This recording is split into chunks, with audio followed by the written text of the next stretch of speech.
J'avais intérêt à me donner à fond. Croire, mais travailler aussi. C'est ça. Parce qu'on ne s'assoit pas là pour regarder le ciel pour dire... Surtout ça, mon chéri, qui m'a dit, tu n'es plus au niveau de ange création, donc... Il faut développer. Sachez choisir vos compagnons, hein. L'école. Oui. Vous n'avez pas pu continuer ou... Non, je suis pas partie du tout. Waouh! Je me posais des questions. Est-ce que j'allais pouvoir y arriver? Est-ce que...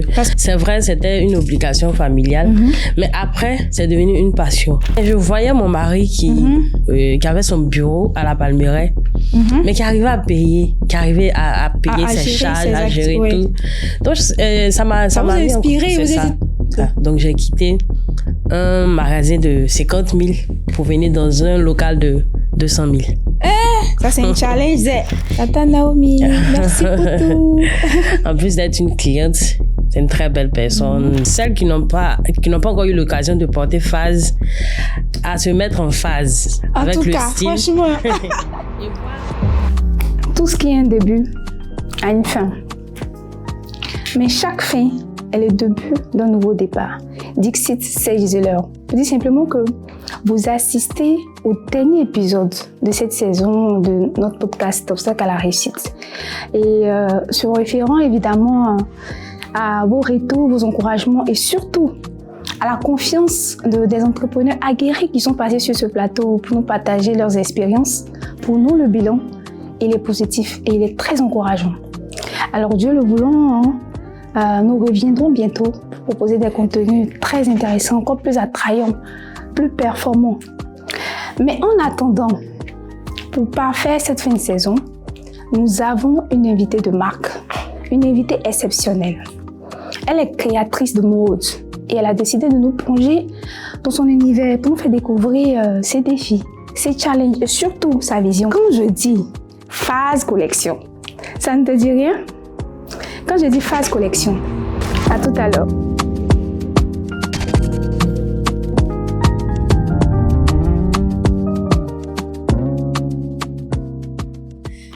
Phase collection.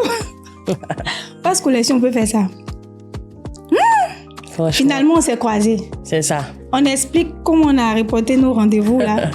Ou bien on fait comment? Non, c'est bon.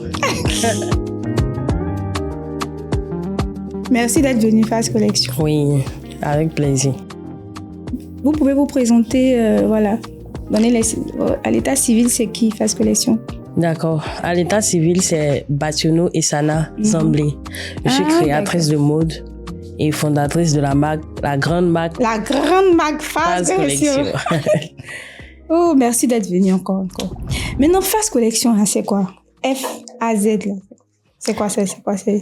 Phase collection, c'est tout simplement faire la phase dans les habits des gens. Ah, d'accord. Donc, faire un genre.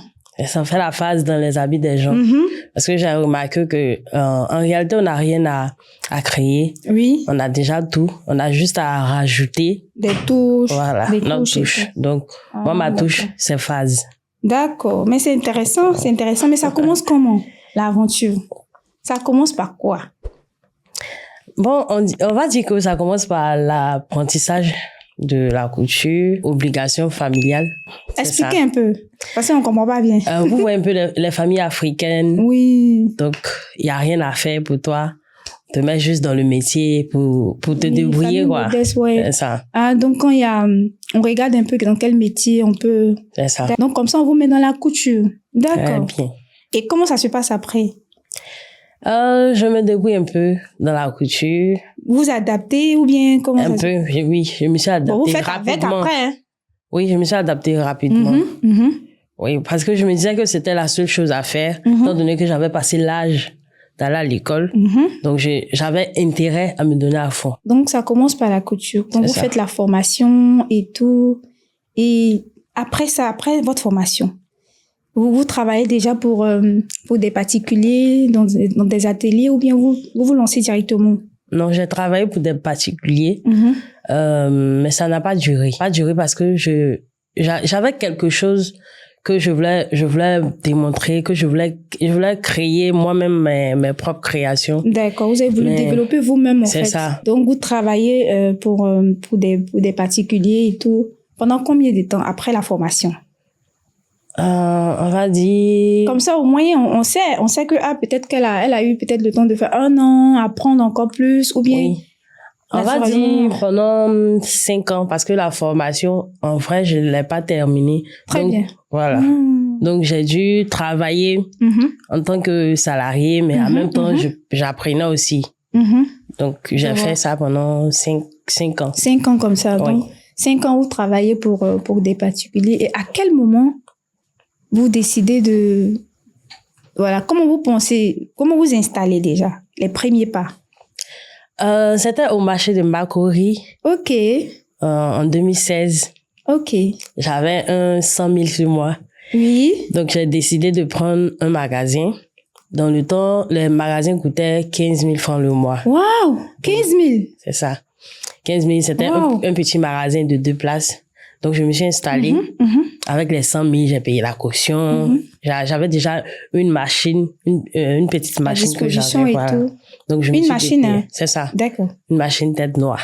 OK. Donc, à l'époque. À l'époque, c'est ça.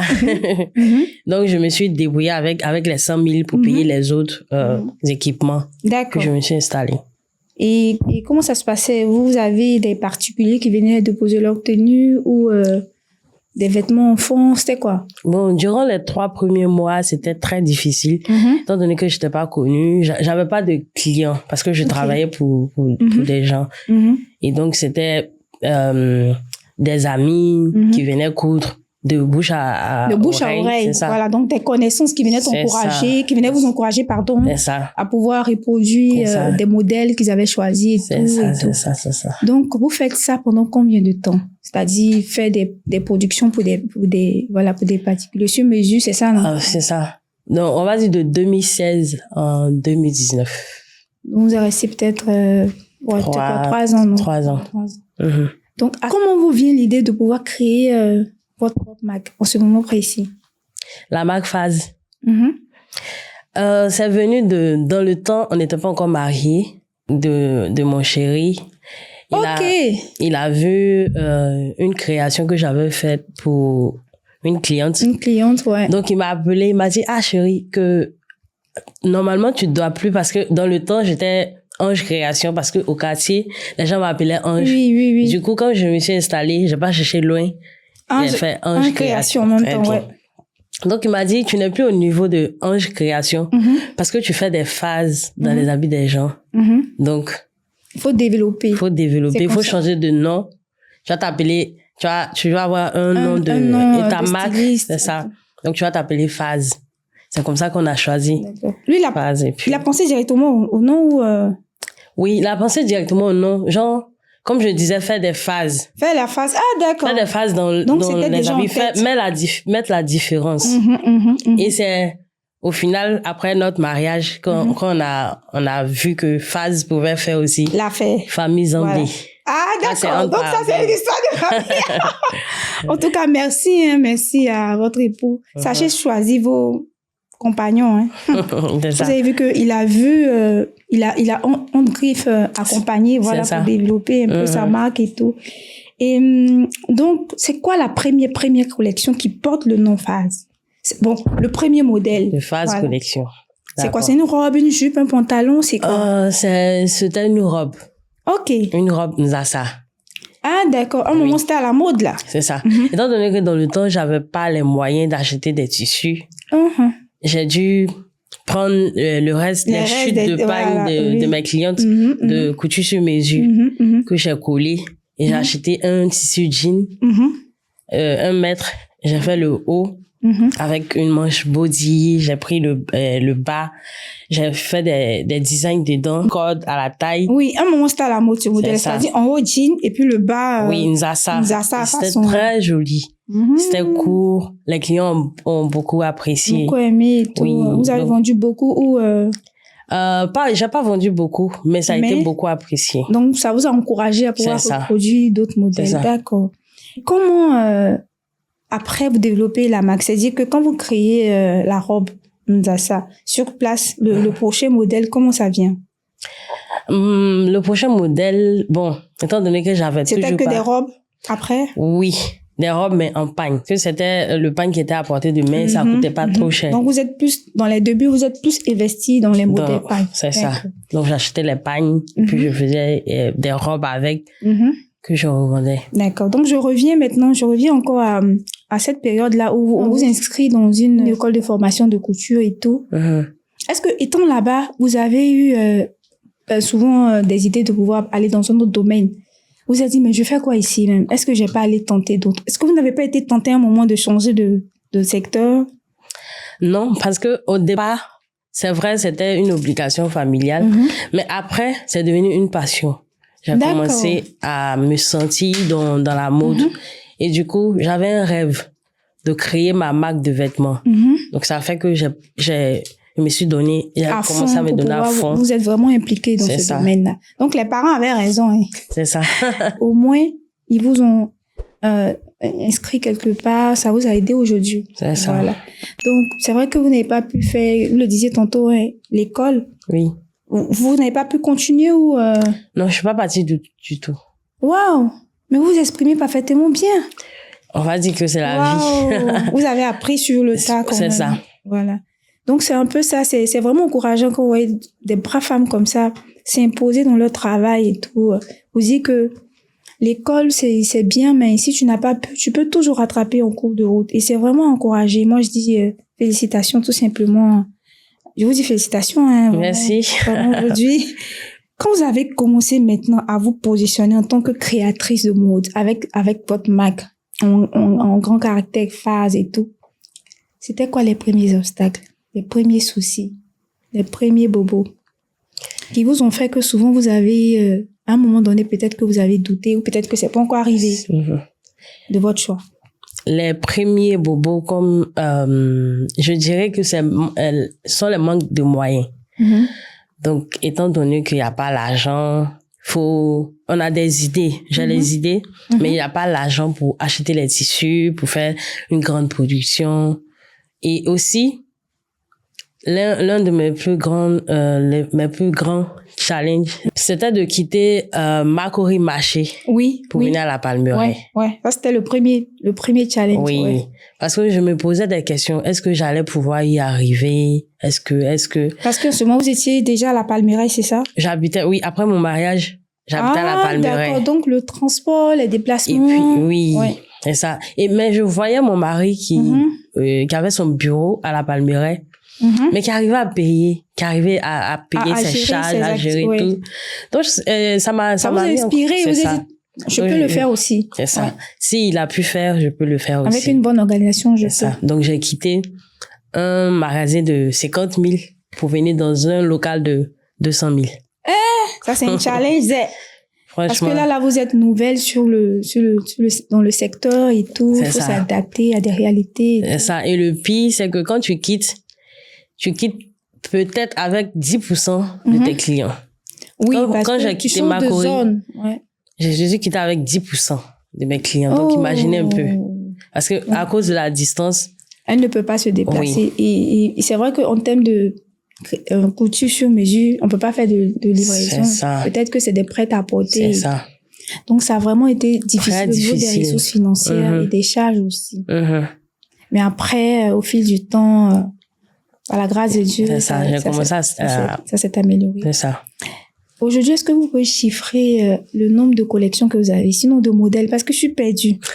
C'est quoi? Dans une collection, vous avez plusieurs modèles? Oui. Mais comment ça se passe? Dans une collection, on peut avoir plusieurs modèles. On peut avoir 10, 40, 2. OK. Oui. En termes de collection, je dirais 10 collections.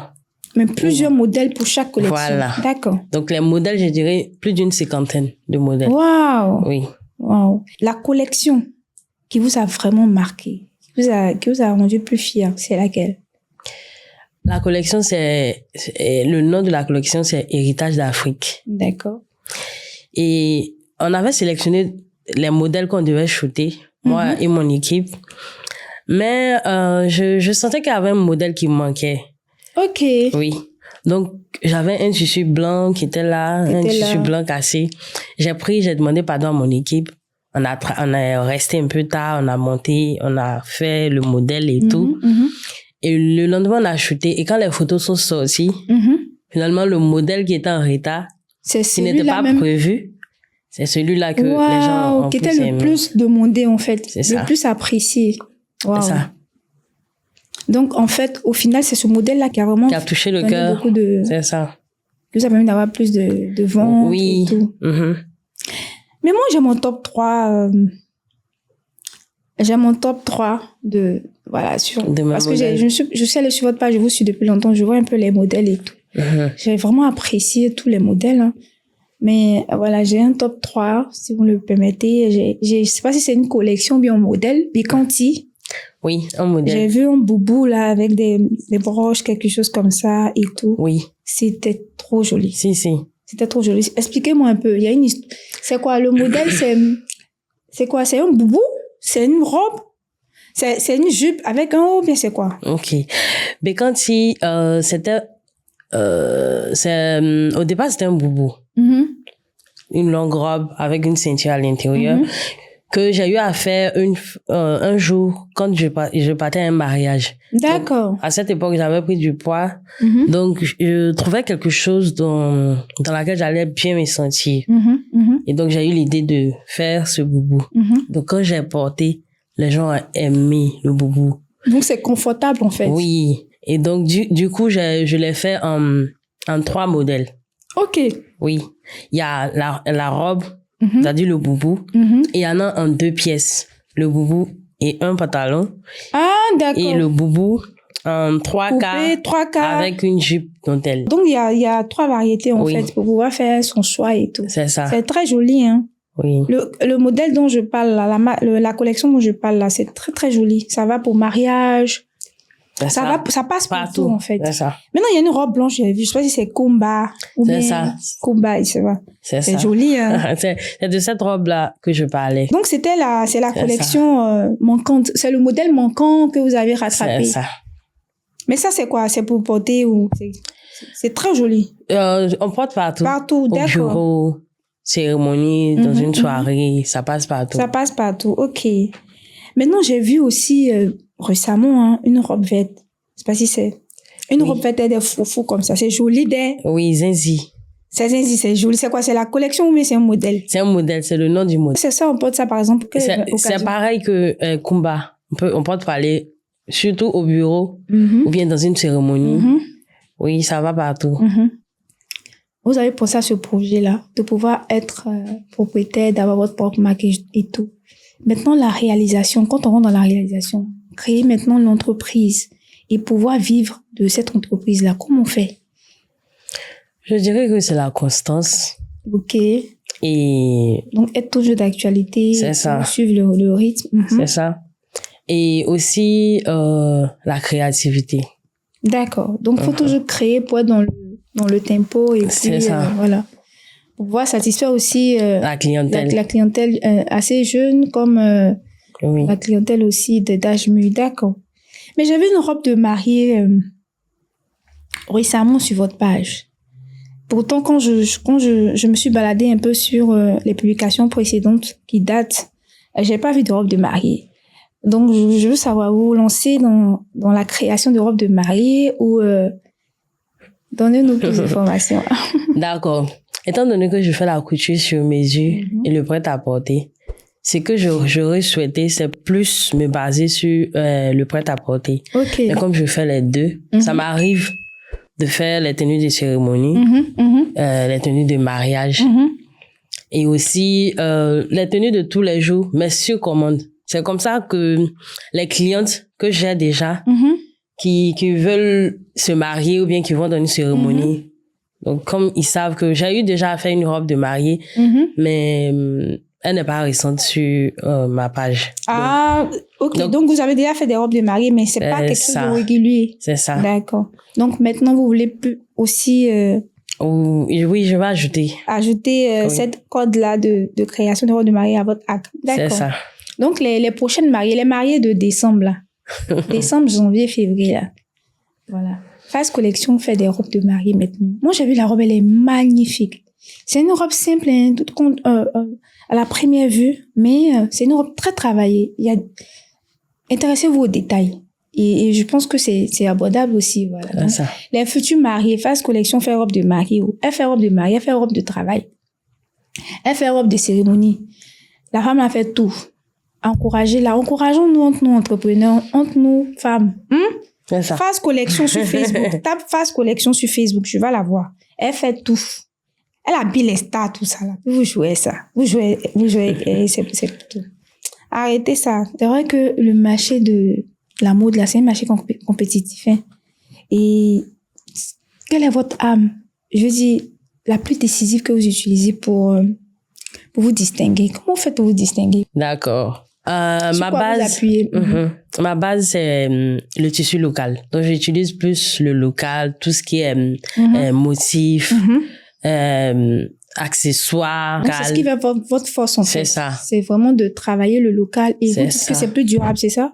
Oui, c'est plus durable. Et quand ça distingue, quand on voit une tenue, on sait que ça, c'est une tenue phase. Une tenue phase. Donc, vous arrivez à vous démarquer. Donc, c'est ce qui fait votre force aujourd'hui, qui fait que vous êtes encore sur parmi les meilleurs. D'accord. Donc, selon vous, qu'est-ce qui manque à la mode ivoirienne de pouvoir conquérir les scènes internationales? Aller faire les grands festivals et tout. Aller proposer nos... C'est vrai que ça existe déjà. Il y a des Ivoiriens qui arrivent quand même à pouvoir proposer leurs produits à l'international. Mais pour que tout le monde ait cette opportunité-là, pour vous, qu'est-ce qu'on doit faire pour aider les créateurs de mode? Je pense que c'est les moyens. D'accord. On a le talent, la créativité, mais il faut les moyens. Le financement. Oui, le financement pour exporter les produits, que ce soit d'Afrique, que ce soit d'ailleurs, pour pouvoir... Un investissement. C'est ça. Donc c'est un manque de moyens. Un manque de moyens. Donc, si vous pensez que si on accompagne les créateurs de mode, quand il y a des grands événements, si vraiment il y a un soutien, peut-être, ça pourra aider les locaux à pouvoir vraiment s'imposer aussi à l'international. Parce que c'est déjà pas facile de s'imposer sur le plan national. C'est ça. Et maintenant, aller à l'international, il faut vraiment un accompagnement. Je comprends ce que vous dites. Hein. Maintenant, dans vos créations, est-ce qu'il y a un message derrière? Est-ce que, il y a un message derrière? Par exemple, ceux qui portent vos créations, vous voulez qu'ils ressentent quoi? Le message derrière, c'est que je veux inviter toutes les femmes à se sentir bien dans le tissu local. Donc, l'idée pour moi, c'est de faire en sorte que tout le monde entier sache qu'on a de bons produits. Produits sur notre territoire, ouais. C'est ça. Donc, mettre ce produit-là en valeur, sorte que quand la femme africaine est dedans, elle est fière de porter ses origines. D'accord. Donc, vous voulez vraiment qu'on soit fiers de ce qu'on a et très bien. Vous travaillez pour ça. En parcourant votre page, j'ai vu que vous habillez aussi les stars. Maintenant, les prix, là, est-ce que tout le monde peut avoir accès au prix? Est-ce que c'est pas Fast Collection, là, c'est pas la tenue des stars, des débuts? Est-ce que tout le monde peut acheter? Tout le monde. Fast Collection, c'est pour tout le monde. Que ce soit des stars, que ce soit la maman qui vend au bord de la route, qui vend ses oranges et autres. Les prix, tout le monde peut avoir. Oui, tout le monde peut porter Phase. Bien sûr. Oui. Le plus petit prix, alors? Le plus petit prix, on va dire 25 000. C'est bon. Pour la qualité, c'est bon. C'est surtout ça. En tout cas, pour la qualité, c'est bon. Parce que la qualité, quand on parle de qualité, franchement, il n'y a rien à dire pour Fast Collection. La qualité, c'est bon. Si on doit vous définir, vous êtes plutôt, vous suivez plutôt la mode, ou vous êtes dans votre propre inspiration. C'est-à-dire, quand vous créez vos vêtements, ça va plutôt dans ce qui est à la mode, ou dans votre inspiration, ou les deux? Je dirais les deux. D'accord. Je m'inspire de la mode tout en restant moi-même. Donc, je m'écarte pas de mon chemin. Je reste pas aussi trop dans mon coin. Donc, je fais un mélange de modernité et de tradition. Vous ne suivez pas trop la mode. Vous allez aussi dans vos inspirations et puis vous essayez de... C'est ça. C'est tout ça. D'accord. Fast Collection dans 10 ans. Qu'est-ce qu'elle souhaite? Mais comment elle se voit? On va dire tout de suite par la grâce de Dieu. Qu'est-ce qu'elle souhaite dans 10 ans comme ça? 10 ans bien comptés. Phase collection, dans 10 ans, je me vois, mon projet pour Phase collection dans 10 ans, c'est d'avoir un grand espace de couture, avoir plusieurs couturiers pour pouvoir permettre une grande production et que Phase collection soit connue sur l'échelle internationale. Donc, vous voulez renforcer la ressource humaine, d'accord. Donc, à travers ça, vous dites que vous pouvez faire plus de production maintenant en termes de produits. C'est ça. Et pouvoir vraiment exporter tout ça. D'accord. Ok. C'est vrai que on crée et tout, vous créez. Mais est-ce que vous arrivez à rentabiliser? Est-ce qu'aujourd'hui, le métier de le créateur de mode, ça nourrit son homme? Oui, ça nourrit son homme, mais avec beaucoup de planification. D'accord. Au départ, on dira que ça nourrit pas son homme parce qu'on cherche à investir, à se positionner. Donc, tout ce qu'on gagne, on remet dedans. Étant donné qu'on n'a pas d'accompagnement, donc on dira que ça ne nourrit pas son homme. Mais à partir d'un certain moment, quand ça commence à marcher, là, on verra que ça nourrit son homme. Donc, pour le moment, c'est passable. Oui. C'est pas encore c'est ça. D'accord. Mais en tant qu'entrepreneur, c'est vrai qu'il faut avoir cette mentalité-là. Il faut vraiment croire en ce qu'on fait. Et on doit se dire que la vie d'entrepreneur, c'est vraiment des escaliers. Vous voyez, il y a des marches. Donc, il y a la première, il y a la plus petite, il y a la prochaine, ainsi de suite. Donc, il faut suivre les étapes. Et si tu crois en ton projet, que tu continues de travailler, forcément, un moment, ça va donner. Donc, c'est ce que Phase Collection fait. Elle croit en ce qu'elle fait. Elle sait que elle maîtrise son travail. Elle sait aussi que c'est pas facile. Très bien. Mais elle se donne les moyens de pouvoir, atteindre ses objectifs. Donc, on l'encourage et on souhaite que Dieu vraiment l'accompagne dans ce sens-là. Merci beaucoup. On souhaite vraiment que Dieu l'accompagne dans ce sens-là. Quelle est la plus belle reconnaissance que votre travail vous a offert aujourd'hui? Est-ce qu'il y a vraiment peut-être que vous avez eu un appel d'une personnalité ou bien vous avez une grosse commande un jour. Je sais pas, une bonne nouvelle qui a fait que vous avez dit, vraiment, Dieu, mais je suis contente de faire ce travail-là. Au moins ça là, ça a glacé mon cœur un peu. Une bonne nouvelle. C'est ma rencontre avec Naomi Alafé. D'accord.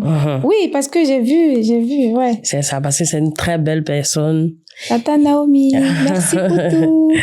En plus d'être une cliente, c'est une très belle personne. Donc, le fait de me rapprocher d'elle m'a permis d'apprendre un peu à la connaître. Ça va que... Elle vous encourage beaucoup aussi dans ce sens-là. C'est ça. Il y a plusieurs personnes qui veulent entreprendre. Si une personne vient vous voir pour vous dire que, Tata, et voilà, Tata, elle travaille, elle est client. Elle habille les stars, tout ça. Moi aussi, je veux entreprendre aussi. Vous allez lui dire quoi? Je veux l'encourager à se lancer. Oui. C'est vrai que ce ne sera pas facile, mais il faut être sûr de ce qu'on veut. Il faut croire en son projet. Si on croit en son projet, on est sûr que demain, ça va porter du fruit. Croire, mais travailler aussi. C'est ça. Parce qu'on ne s'assoit pas là pour regarder le ciel pour dire... Surtout ça. Il y aura la magie. On croit, mais on travaille aussi à ce projet-là. Si vous devez faire votre propre bilan, ça sera lequel? Bilan de votre parcours, depuis la formation. Bon, on va dire depuis le marché, depuis 11 créations jusqu'à aujourd'hui. Une note peut-être sur 10 que vous pouvez vous donner. 7 sur 10. 7 sur 10. Ah, mais c'est qu'il y a eu de beaucoup. Ouais. Parce qu'on a dépassé la phase passable. Donc, c'est encourageant, hein. Oui. Donc, il reste 3, ça fait 10, non? Oui. Donc, dans les années à venir, là, que Dieu nous aide à faire 10 sur 10. C'est ça, dans 5 ans, si Dieu le veut. Dans 5 ans, si Dieu le veut. Vous avez un rêve spécial, un grand projet où vous souhaitez être accompagné, peut-être, je sais pas, un grand projet qui vous tient à cœur, qui est peut-être difficile à se réaliser, mais peut-être que, voilà, on sait jamais, hein, où le soutien peut venir. Un projet qui vous tient à cœur. C'est-à-dire, peut-être dans le même sens, mais peut-être encore plus grand, par exemple. Un rêve. Votre plus grand rêve, c'est quoi? Mon plus grand rêve, c'est d'avoir, comme je l'ai dit, un duplex. Donc, dans le duplex, en bas, ça sera ma boutique d'exposition. D'accord. Et en haut, je vais utiliser en haut le garage, les chambres pour faire mon atelier de production. Et aussi, parce que dans 2 ans, j'aurai 10 ans de carrière. Ah oui, parce que ça a commencé depuis... oui. Ouais. Donc... C'est pas 1 an même. Parce que c'est en 2016, non? Oui. Tu as vu. Les années passent vite. Ça passe vite. Je souhaiterais, à mes 10 ans de phase collection, faire une vente privée. Voilà. D'accord. Pour les 10 ans, faire une grande vente privée, inviter plusieurs personnes, des grandes dames, pour venir découvrir ce que phase collection propose. Ouais. Allez peut-être inviter des personnalités pour pas vous accompagner. Donc ça, c'est votre rêve. Donc ça, c'est la vente privée dans 2 ans, non? Oui. Donc vous avez entendu, dans 2 ans, son rêve, c'est de faire vraiment une grande vente privée. Voilà. Donc déjà, abonnez-vous à sa page. Suivez-la, encouragez-la, et puis comme ça, quand elle fera l'annonce pour sa vente privée, on sera tous là pour l'accompagner, si Dieu nous permet, et ça sera une joie pour elle, et une fierté aussi. Phase collection, votre mot de fin. Votre mot de fin, tout ce que vous avez envie de dire, tout ce qui est dans votre vie, dites-nous tout. Mon mot de fin, c'est de d'abord remercier toutes les personnes qui font confiance à Phase Collection. Parce que c'est vrai que je fais la vente en ligne, le e-commerce, mais ça seulement, ça ne suffit pas. C'est de bouche à oreille que les clientes viennent.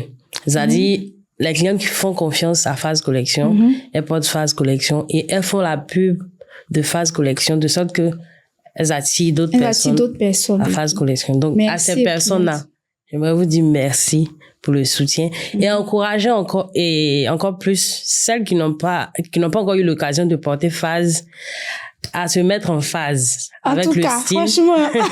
Et voir ce qu'on ressent quand on est en phase. Il y a un truc qu'on ressent, c'est les palmes. C'est ça. En tout cas, merci Phase Collection d'avoir effectué le déplacement. Merci à Avec vous. nos nombreux rendez-vous manqués là, on a fini par se voir et ça a été vraiment un grand plaisir. Oui, le plaisir est partagé. Vraiment, merci. Merci à tous nos abonnés qui nous encouragent chaque jour par vos commentaires, vos messages et tout. Ça nous fait vraiment plaisir. Comme je le disais à l'entame de cette émission, de ce podcast, nous sommes au dernier épisode de cette saison et vraiment nous sommes très satisfaits de tout ce qui a été fait. Nous remercions les entrepreneurs qui ont cru en nous, qui sont passés partager leurs expériences. Ça a été vraiment un plaisir. Dieu le voulant, nous reviendrons bientôt avec des contenus, comme je le disais, plus attrayants et plus performants qu'on l'a déjà fait déjà. Voilà. Je remercie Relux by Us pour le style. Je remercie aussi Santos Coiffure. Voilà, pour la coiffure. Vous voyez, c'est joli, non? Donc, continuez de vous abonner, partagez la vidéo, voilà, encouragez-nous, on reviendra plus fort. Merci à l'agence Soso Communication pour la production de ce podcast. Et n'oubliez pas, en tant qu'entrepreneur, ne baissons jamais les bras. Au début, c'est dur. Souvent même là, il y a un pas 5 francs pour manger. Mais il faut grouiller, il faut te battre. Quand tu te bats comme ça, un jour ça va aller. Bye bye, à bientôt.